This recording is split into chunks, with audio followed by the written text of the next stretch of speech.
Alright guys, so Global have already announced tomorrow's standard banner, so it's gonna be Gyan. It's gonna be our good friend Gyan as a support.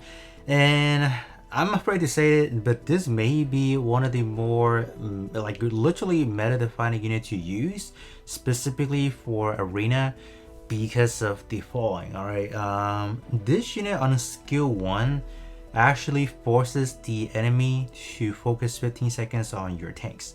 So you guys know how bad that is. If you guys have to focus on the tanks, well, that means if you guys are facing against like tanks like Penelope or any tanks that can actually just do guarding at will, that's gonna be pretty terrible because you are not really gonna be doing a lot of good damage on that unit.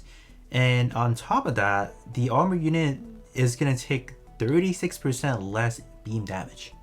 Okay, beam damage is actually pretty crazy because of the fact that most unit nowadays actually does pump out beam damage. At least I would say 70 to 80% of the meta units out there. So on top of them guarding like Penelope and like Hazel, those units, like it's gonna be crazy. So take it as you will. If you guys are like a arena fanatic, for example, this may be a unit to go for because it is gonna change how the overall arena, I guess, just the approach is gonna be a lot more different. Just doing different team knocks is gonna be a lot more crazy. So do definitely consider if you need it or not, but I think for this unit specifically, you do only need one copy. I think one copy is definitely fine because like the transcendent skill does not do anything for you. We can definitely take a look at things like the transcendent skill, increase accuracy, increase projectile damage, and then EX skill gauge recovery.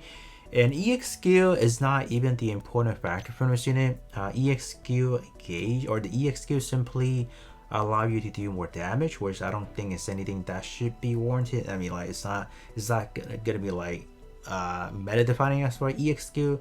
What's meta defining is the skill 1 and skill 2. So for skill 2, it is gonna make a Xeon affiliated units gonna be performing better. I want to say they perform better, but they are, for survivability aspect of things, they are going to be better. So you can get up to 42% damage mitigation if you have a full team of Xeon. So it's gonna start at 7%. So Gyan and stuff is gonna be 1, and if you are gonna be using Xeon, that is gonna be an extra 7%. So you are already at 14%. And depending on what the Xeon roster you're looking at, you can potentially toss in Shorzaku. That's obviously a fairly good one to use. Some of the other one, let's just filter by yours. The other one you can probably use as a tank specifically could be the Gundam, the Thunderbolt version. This one I would say is not the best tank out there, but if you guys do feel like this is one you want to use, be my guest and go for that. This is simply to stall the timer. I would not say this is not going to excel as a good tank.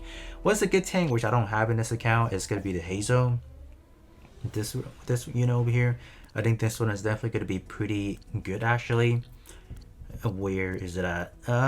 Should be right over here. So this guy actually does have some pretty nice guard rate.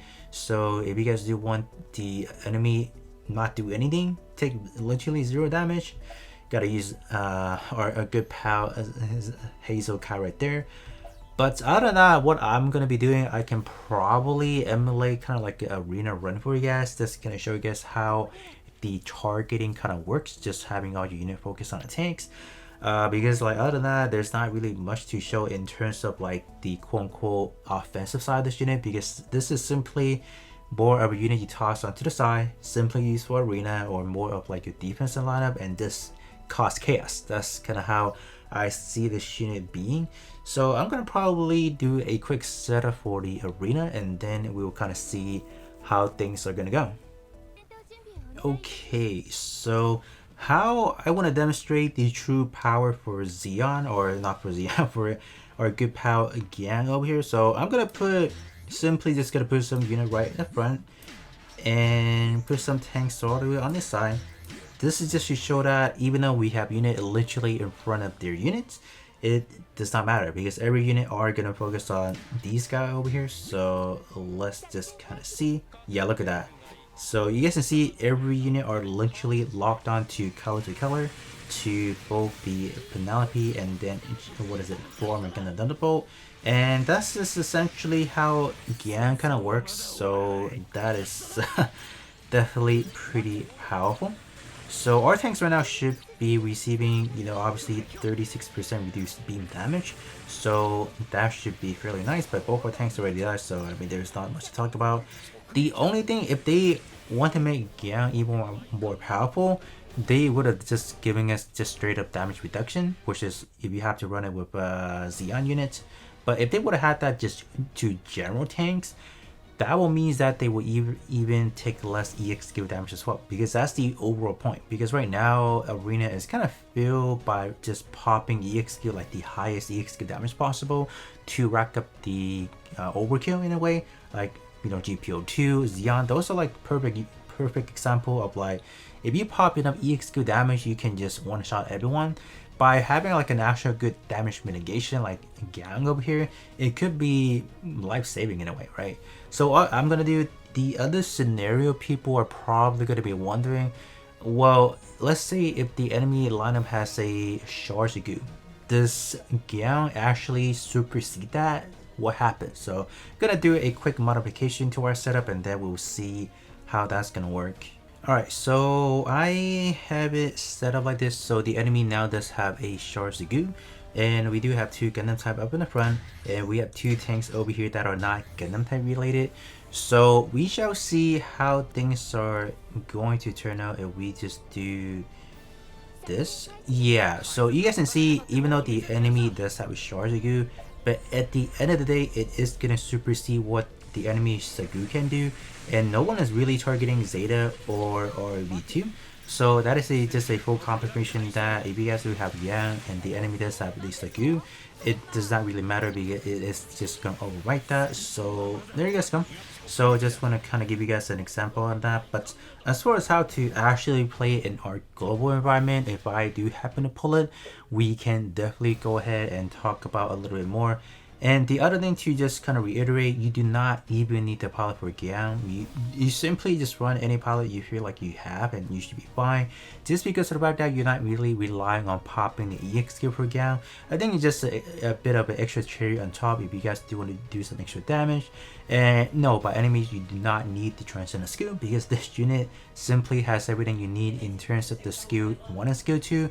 Therefore, no Transcendent skill, or you do not need any higher precision unleash. You should be fine to go.